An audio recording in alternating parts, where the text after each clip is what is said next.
let me introduce Dr. Dulcinea Lara. We are very proud and happy to have Dulcinea speaking to us today about the facts of FMLA. I'll let her go into it, but what I want to say about Dulcinea is that we are very lucky to have Dulcinea as a professor at New Mexico State University. Dr. Lara identifies as a Chicana Indigenous, honoring her Apache ancestry that is deeply rooted in the region now called Southern New Mexico. Dr. Lara earned her Ph.D. in Comparative Ethnic Studies from the University of California-Berkeley. Her teaching and research centers around the critical viewing and questioning of systems and knowledges that are designed and operationalized to advance some people, groups, while creating obstructions for others, peoples, and groups. Dr. Lara's scholarship is multi-method and multimedia.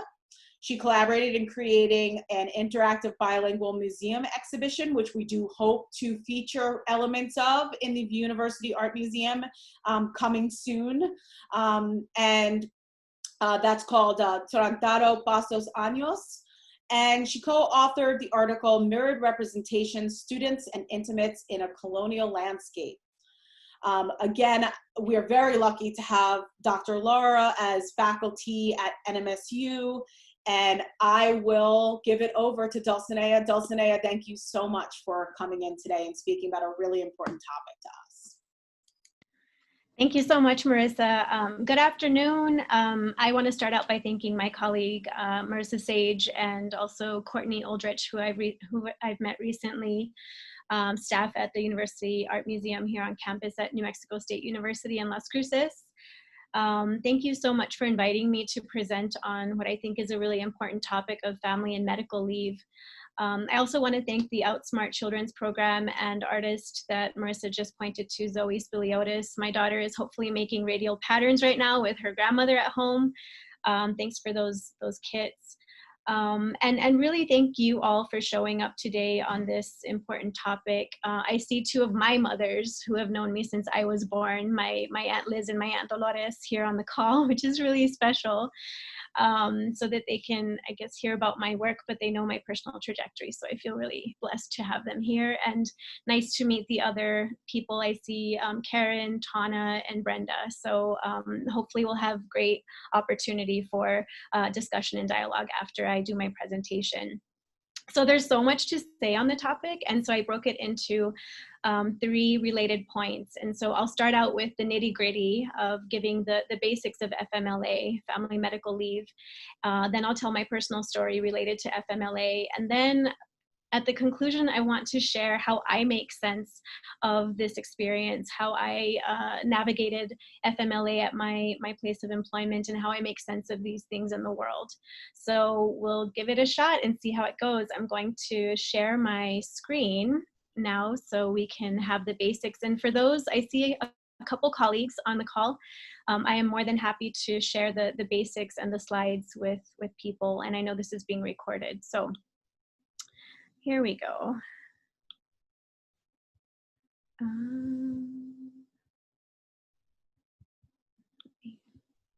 All right.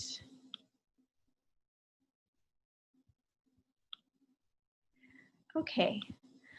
So a little bit of history. Okay. So the basic history of FMLA is that this conversation started way before 1984, but logistically in 1984, the Women's Legal Defense Fund wrote the first draft of legislation for what would become FMLA. In 1984 through 1993, for all of those 10 years, FMLA was introduced in Congress, and each year it was blocked by really well-funded opponents to family medical leave. In 1991 and 92, FMLA actually passed, but was later vetoed by President Bush.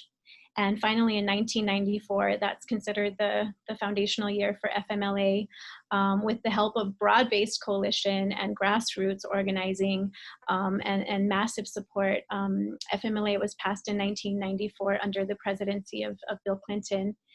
So since 1994, 26 years later, FMLA has been used over 200 million times in the United States. FMLA was written for the basic overarching reason that there was an attempt to systematically provide employees or workers with a way to balance work and family responsibilities.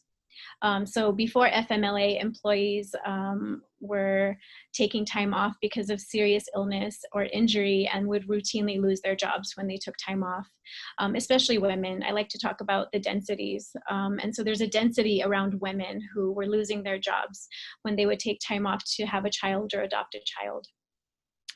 Women were also returning too quickly to work in order to retain their job, and this was in many cases risky and unhealthy. And believe it or not, I continue to hear about this happening, so that it's not like this is a thing of the past. And so obviously this situation limited career prospects for women. And I want to say at the outset that I always talk about parental leave. Sometimes you'll hear just about maternity leave, but I talk about parental leave. And throughout the course of my education in FMLA, we would talk about paternal leave and parental leave and maternity leave, right?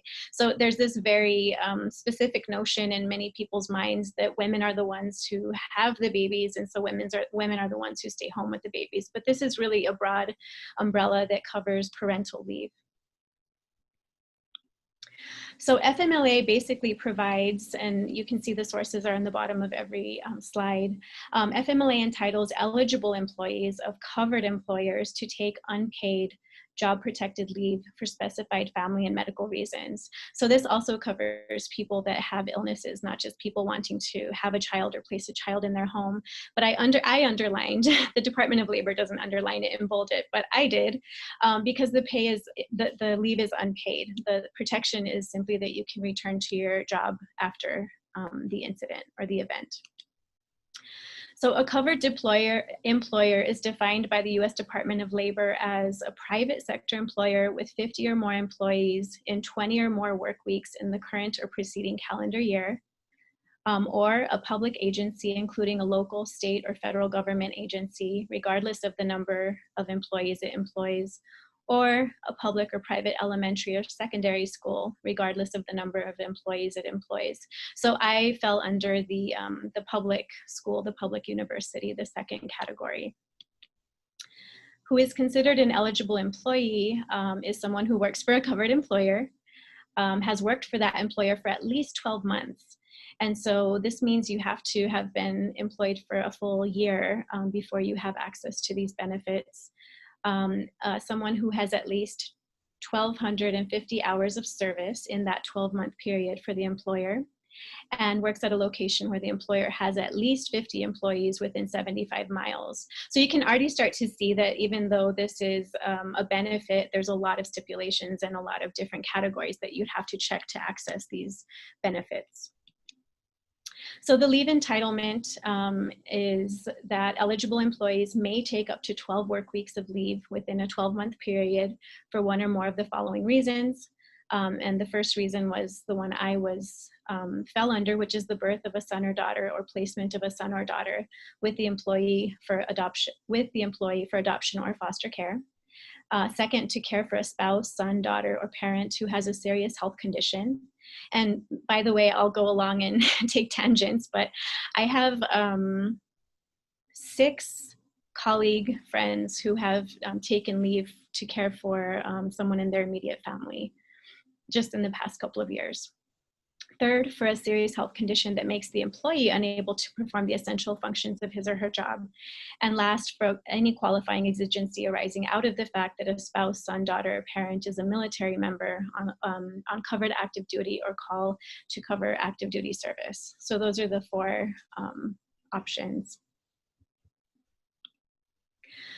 This is a new slide that I created this morning. As of about a week ago, 6 days ago, my employer, which is New Mexico State University, made it known to campus employees that there's a new benefit called the Families First Coronavirus Response Act, or the FFCRA. And this requires certain employers, including NMSU, to provide employees with paid sick leave or extended family medical leave for reasons directly related to COVID-19. And so information about this can be found at the website that I list here. So these provisions apply, I think they applied from early April when this started to get serious in 2020 through the end of this calendar year, December 31st, 2020. And so, so it's interesting to me to see how quickly FMLA is being discussed, and especially in light of schools opening, some schools not opening. I was just discussing with Marissa before the call that, you know, here in Las Cruces, the public schools are not opening, but NMSU is. And so there's like these different pieces that we all embody, right? We embody being parents, we embody being workers, we embody being children of parents, right? There's all these embodiments that we have. And so we try to piece the policies together in ways that help us have a work-life balance. This is just a visual to startle us. The United States ranks last in the world in government mandated paid leave for new parents. And I'll tell my story of how I learned this in a personal way. But here you can see that the total weeks of paid leave mandated by national government to new parents. You can see the United States way down here with 0 paid weeks. And then you can see that up here in Estonia, Bulgaria, Hungary, you have 86 weeks of paid leave. I had a dear friend from Japan and a friend from Spain who, I mean, Spain is down here, but I've visited them and they've had 3 babies in the time that I had my one, and their life just seems completely different, completely supported, completely functional as a family unit. And so this is just to give you a sense. This is from the Pew Research Center just last year. And this is another map just from the World Policy Analysis Center, 2014. I don't think it's changed much, but you can see in orange, these are the countries that don't provide any paid leave at all.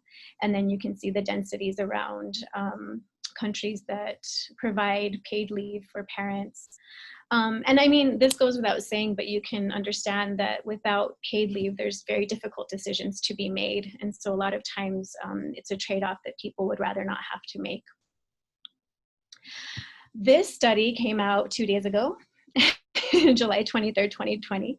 The United States ranks among the worst country in terms of raising a family. And hopefully this is a surprise to some, but it wasn't to me because I had learned all of this along the way. But a study was conducted where 35 considered economically developed countries were looked at in terms of measurements of safety, happiness, cost, health, education, and time. So the US ranked 34th. The only country below the United States was Mexico. And so we're sort of in the borderlands between these two nations that are ranked dismally in terms of family safety. So the United States ranks 34th, and lack of paid parental leave was a major determinant in ranking these countries. And the study is really interesting. I can send the link if people are interested, but I learned this as well, and I think it should come as a rallying cry for people that the average US household spends 32% of its entire income on childcare, right, compared to between 4 and 10% spent in Scandinavian nations or other developed European nations. And so an entire third going to childcare can be seen perhaps as a deterrent or something that's going to cause disproportionate suffering in particular households that can't do otherwise. So just wanted to share some of my personal story because people ask me, and by the way, I shared this with Marissa and Jasmine. People haven't really asked me to talk about this much, so it's really hard, and it's also really refreshing. And I want to thank you, Marissa, because I think speaking about this and sharing with other humans is part of the healing process. And really what I did, I think, is helpful to others of my colleagues here at NMSU to have a better work-life balance. And so one of the first things that I want to share, because I see some academics here in the call, is that when I started my trajectory in academia, I started at NMSU when I was 28 years old on a tenure track path. And I was warned exclusively by more senior women faculty to hold off on building a family until after tenure. Over coffee, during a meeting in an office, my dissertation chair said the same thing. You know, these are two things that can't happen at the same time, to have a family and to be in the academy. And I think that's not uncommon for professional women across professions, right? Not just in academia, but women who are trying to have a professional career. I think this is a common thing that we hear. And so because of who I am, and because I don't listen to advice that goes against my heart and my will, I fell in love and decided to have a baby. And so my being pregnant and my experiencing all of this was happening pretty much at the same time that I was going up for tenure. And I was so delighted that I was growing a human in my body, that I think all of the nerves and anxieties about being pre-tenure and being judged and being looked at through a microscope, I think a lot of that went out the window, because I just was wondering how big my baby was. A blueberry and now an apricot. And it was the most blissful time in my life, actually. And so that was happening. And I didn't learn about maternity leave until I was in a group with 7 other couples here in Las Cruces, who we were together in this really cool prenatal group where we did exercises and journals and shared like snacks, and we really got to know each other really well. And I was one of 2 women of color in that group. And the other was my beloved friend from Japan that I'll share more about later. So she was from Japan and her husband was from Spain, and they were here fulfilling a Peace Corps requirement. So he was teaching here in Las Cruces public schools. And when I was 6 months pregnant and we were in this class getting bigger and bigger by the day, my friend finally asked me, like, why are you still working? Because I would talk about, classes and my schedule, and I was teaching night class. I would come home at 9:30 at night and all of this. And I guess it never occurred to me because no one introduced me to that possibility. And so one thing I learned later on with my FMLA journey is that the minute that someone is informed, the minute that a supervisor knows that you're expecting or that you're in the process of adoption, it is their legal responsibility to inform you of your FMLA rights. And so I had announced this publicly at an event, a work-related event in October. And so no, I hadn't heard anything at all. And so I finally went to my supervisor and I asked what's in place, what's available.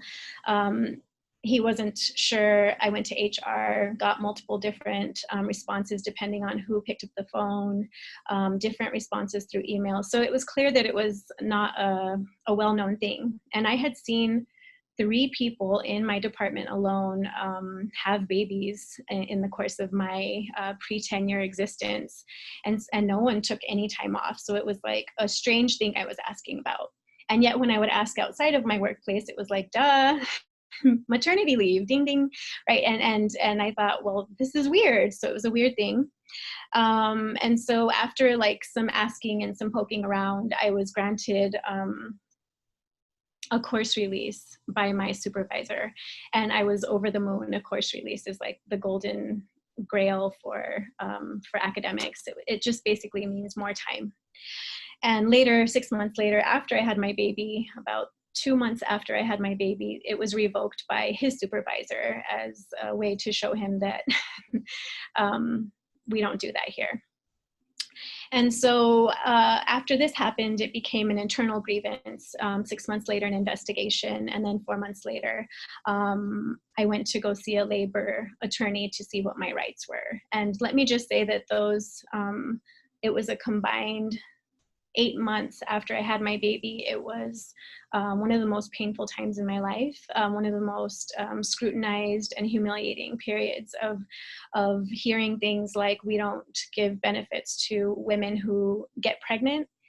We don't have resources lying around for people who get pregnant. I was just made to feel somewhat ashamed, and people told me, you know, this isn't the way you're supposed to do it. You should get tenure first, and you should be established first, and then you can start your family.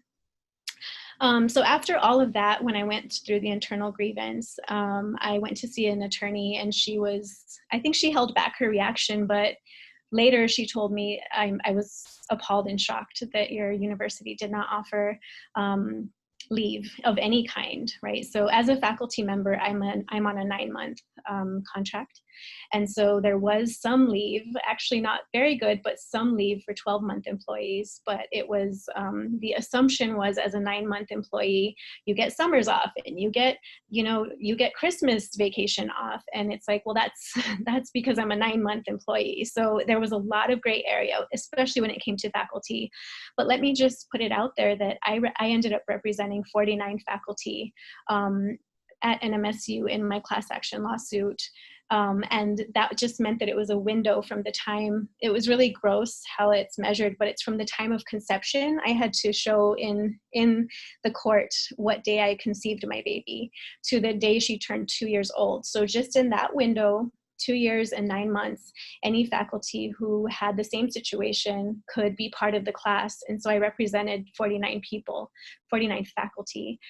There were also over 250 staff who were in that same situation, who I was trying to represent, but they didn't allow me to since I was faculty. So for staff at NMSU, it's the same situation. So I went the route, so I came with humility and wondering, and the attorney said, this is huge, and I will represent on a contingency basis. And so the contingency was that the firm would get paid if there was a victory or a settlement.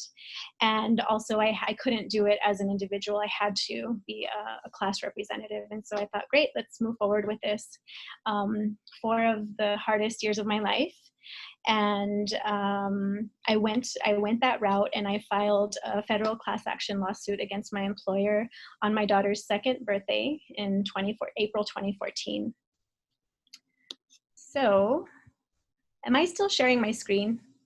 Okay, great. This is my mama's house, and this is my baby shower. You can see large Dulcinea here. And this is my friend Yoko, my friend from Japan. You can see she just had her baby. She looks better than most people. This is her 1-month-old baby right here. And so she was really the reason for me to go ahead and take this journey, because and it was interesting because the other moms in our circle were on leave, but none of them were getting paid from their jobs. And Yoko was like, in Japan, we keep our jobs and they support us. And she just couldn't believe it. So I think had it not been for my friend from another country that is supportive, I don't think I would have taken this route. So I just want to put that out there and thank her. And we're still very, very good friends. This is my little one. We're here. This is a few days after her 2nd birthday.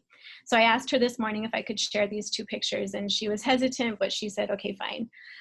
Here we are near Deming, New Mexico, actually in Aquila with Apache architects, friends of ours, who ran an Adobe brick making workshop. And it was really hot, and you can see her little muddy feet. We were stomping on the mud. And it was such a huge deal for me to file this lawsuit. And so I remember that day just feeling the weight of it and like working it out and stomping on the Adobe and just really feeling it in my body and not knowing what it was going to result in. But it was also a really beautiful day. And then this picture on the right-hand side, this is her 8th birthday that we just celebrated this past April in quarantine. So we made it super special, and she had sparklers, and she had bells and whistles, and so that's her 6 years later. And so the statute of limitations for filing a lawsuit related to FMLA is 2 years, and so that's why I filed on her 2nd birthday. Oops, sorry.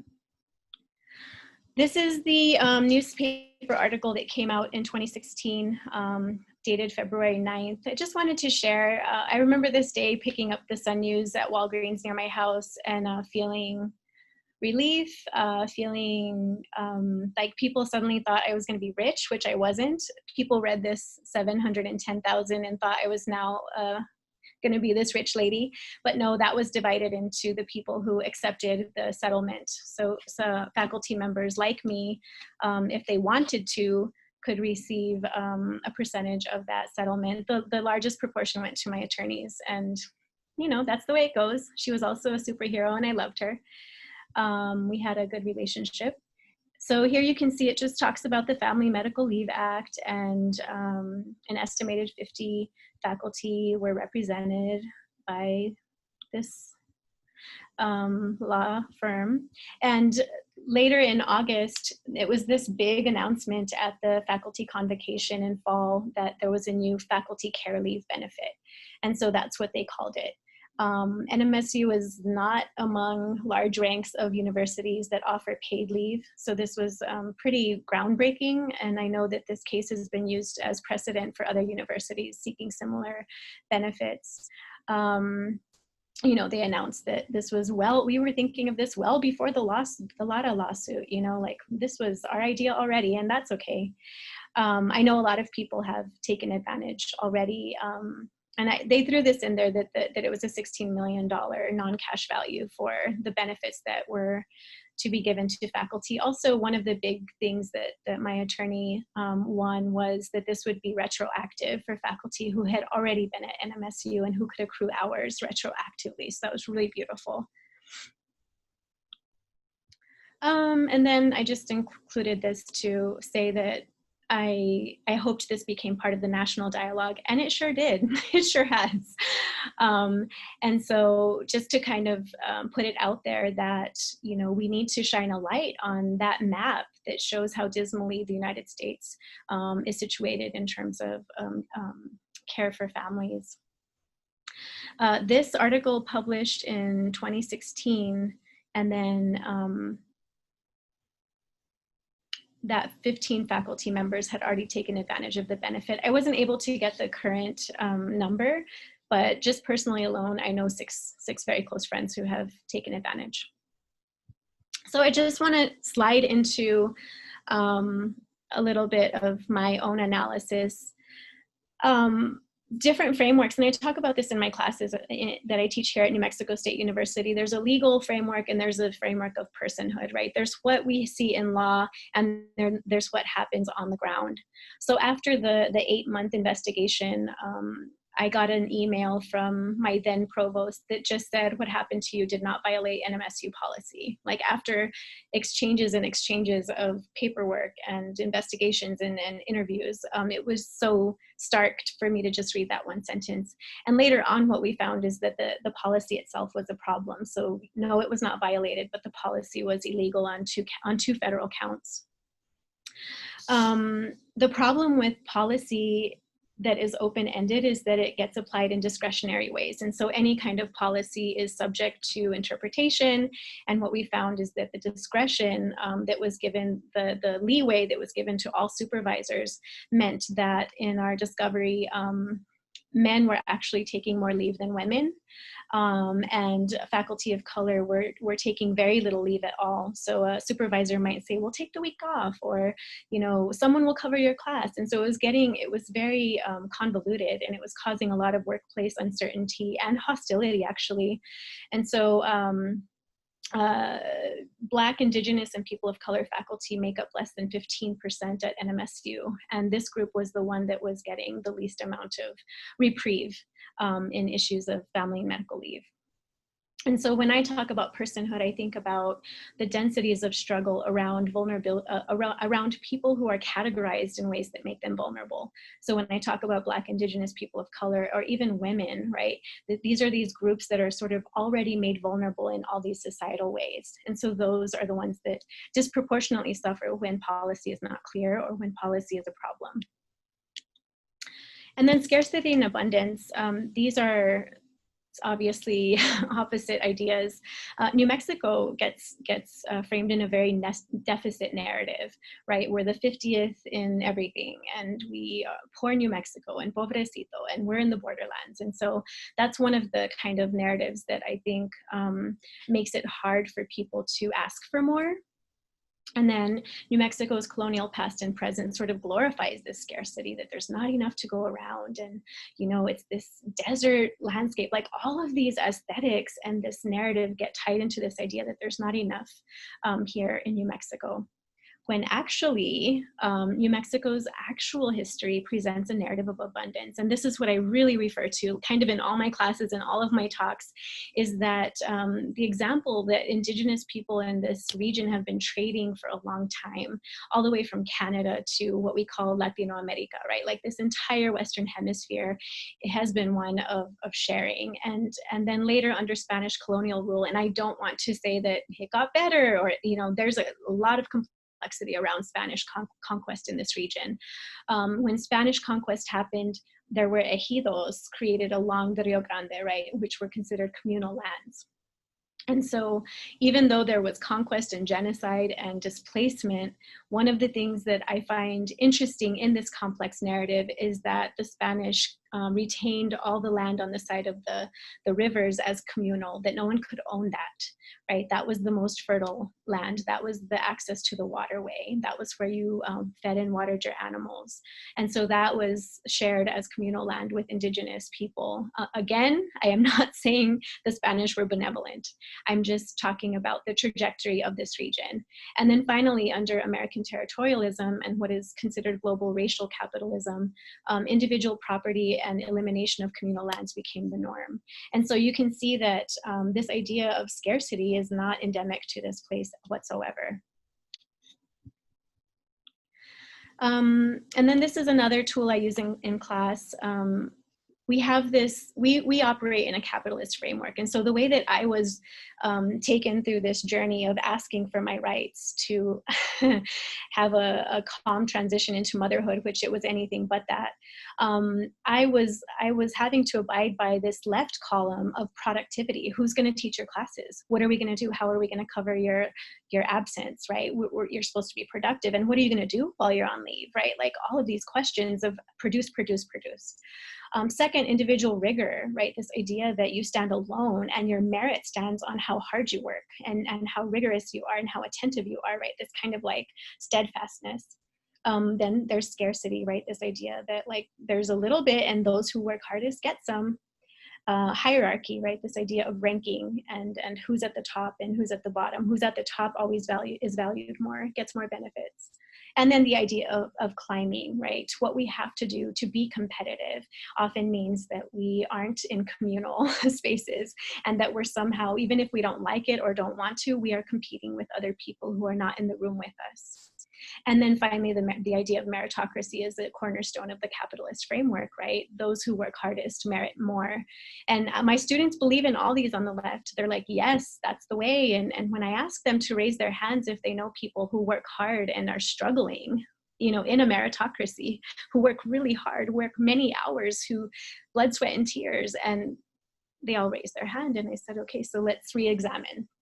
And so what I like to introduce is the humanity-centered framework, which is, what does generativity look like, right? Productivity is you're making something for some disembodied company or person. It's not yours.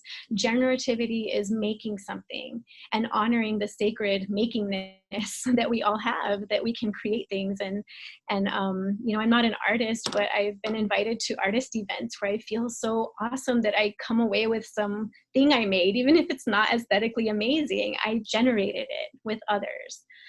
Collectivity, it moves us away from this idea of individual rigor. If someone's having a bad day, you say, you know what, you're having a bad week, friend. Let me give a lecture for you. Let me host discussion because you're struggling, instead of this idea that you're deficient if you can't do it yourself.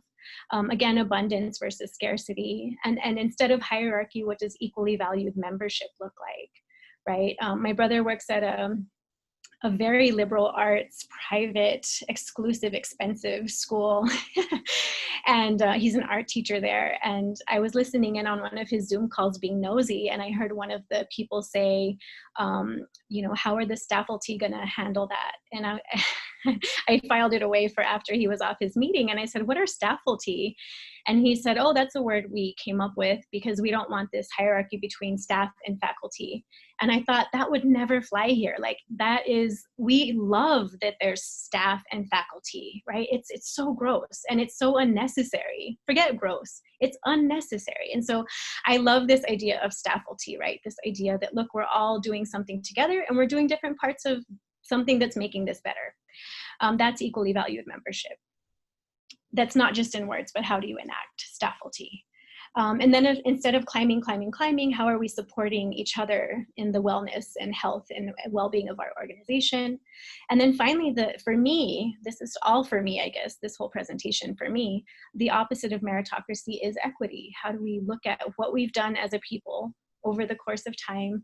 And then how do we make this idea of democracy or equal shared membership or shared governance, how do we make that true? And all of you have probably seen the ladders or the apple tree images that show that equity means that people who have had less get more now, and people who have had a whole lot don't need some right now. And that's where people get really like a lump in their throat and they're like, what does that mean for me if I'm one of the haves? And that's the hard conversation we're having in the world right now. Looking at time, Marissa, I'm gonna wrap up in 5 minutes. Is that okay? Okay. This is Coyoshauqui. She's an Aztec goddess, as you can see. And actually, I noticed she's right behind me in my office. I have her right behind me, and I have her on my bolo tie. She's like my diva queen. She's a goddess in the Aztec tradition that fought to keep harmony and peace in the world. And so when she heard that the god of war was about to be born, she took all her brothers and sisters up the mountain to prevent that. And it didn't work. The god of war was born and dismembered her. So she's also known as dismembered woman in some traditions. But as the moon goddess, so in Aztec tradition, the moon represents wholeness and peace. And so Coyoshauqui represents it in the Aztec tradition that when women are fractured, women are dismembered, but retain their wholeness, retain their sacred wholeness. And so I really, obviously, am a fan. I have all these Coyoshauqui pieces, but to remind me of the duality of being challenged, of sometimes feeling fractured, sometimes feeling unwhole, and retaining that sense of steadfast wholeness. This is a Mayan saying or poem called the Inlakesh, and the Inlakesh is a poem that's been sort of revised and used, but I think it's really beautiful, and I've heard kindergartners recite this all the way to elders using this in talking circles, and it's basically a poem that says, you are my other me. If I do harm to you, I do harm to myself. If I love and respect you, I love and respect myself. And so it sort of seems easier said than done, but I think this principle is, in my mind, what we're trying to move toward as a society right now, this idea of shared respect. So these are just a couple of slides about businesses or collectives that I am supporting right now. The first one is Rematriate. You can look these up online, and Rematriate is a really cool collective of Indigenous women from Western and Northern Canada, and they're about empowering and connecting Indigenous people to their land, to their identities, to their culture, and they're architects and they're fashion designers and they're fabulous, and they do art interventions, and so they do a lot of really different cool art collective things. And I bought their little knuckle ring. It says Rematriate, if you can see that. So when I need to feel like extra powerful, I wear my little Rematriate ring. This is another one that's close to home. This is Tewa Women United, and this is a nonprofit org that's located in northern New Mexico. You can see here that they're multicultural, multiracial, and their idea of Unity, this group started in 1989, is to look closely and analyze the traumatic effects of colonization and religious inquisition and militarization. So they're a very fierce group of women who aren't just about sort of making things, but making things with a very grounded and rooted sense of self and a very grounded and rooted sense of the violence that comes with that kind of capitalist meritocratic winner take all mentality, right? This is more about communal, how do we heal the earth? How do we heal ourselves? And these are just examples. We have incredible organizations in New Mexico and beyond. And then this is one of my latest favorite ones, Afro Bubblegum. I don't know if you all have heard about this collective, but I love their description of fun, fierce, and fat frivolous. A lot of times this social justice work is like very serious and very intense, and I really like this art collective because they're about a very mindful sense of promoting African films and visual images and artistry with the idea that it's okay to have fun and be silly. And Afro Bubblegum is actually in conversation with or in response to Afro pessimism. And Afro pessimism is a very heavy and deep and intense intellectual tradition that looks at the decimation of Blackness and Black bodies and Black identities over time. And so very important to know Afro-pessimism. Like I wouldn't have known Afro Bubblegum without Afro-pessimism. So knowing that I have that deep-seated knowledge of African history and identity, Afro Bubblegum feels like, let's all be free in the sense of knowing, right? So they talk about being storytellers, clothing makers, graphic designers, musicians, and then they call themselves hope sayers, right? Hope sayers. What does it mean to be a hope sayer in the face of all of these challenges? And then finally, this is one of my favorite writers, Arundhati Roy. She wrote a really beautiful book called The God of Small Things. It's my favorite novel on the planet. And I use this quote a lot to, not to feminize the world, but in a way that's what Rematriate is asking us to do, right? To think about what can a less aggressive way of living be. And that's not to say women are not aggressive and men are only aggressive. It's just to say that I think the world is looking to a more communal sense. And so she says another world is not only possible, she's on her way. And I can hear her breathing. So I really love that quote. And let me just say, all of this has come after a lot of years of a lot of healing after that lawsuit, because it was very intense for me. And then finally, since there's a few of us only, I would love to do a chat poem with you before we get into discussion. So one of our local organizations here in Las Cruces, nonprofit Café, some of you may have heard of Café, recently put this out on social media under the hashtag economic dignity. And so can you just all take 1 minute and take a breath and settle in and just think, right in the chat box to everyone, what are the characteristics of a job that values you as a worker? And I'll do it too. So let's go to the chat box. I'll stop sharing and then we can, in 1 minute, I'll give us a little signal and we can read our collective poem together.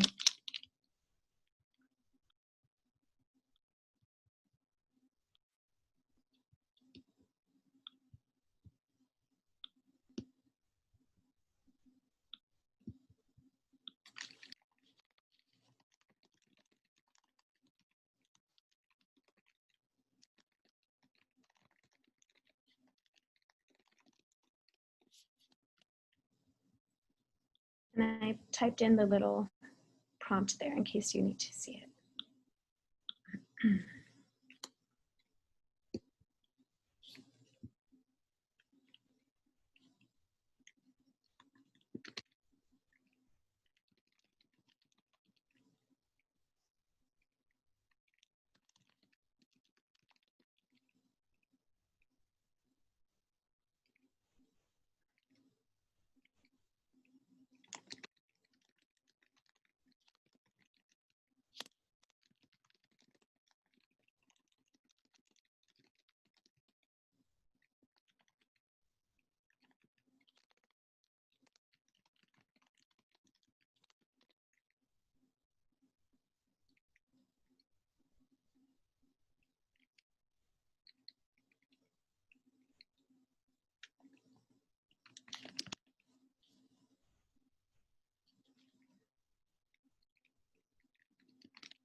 Okay, maybe 10 seconds. And you can do more than one. Obviously, I broke my own rules right off the bat doing more than one.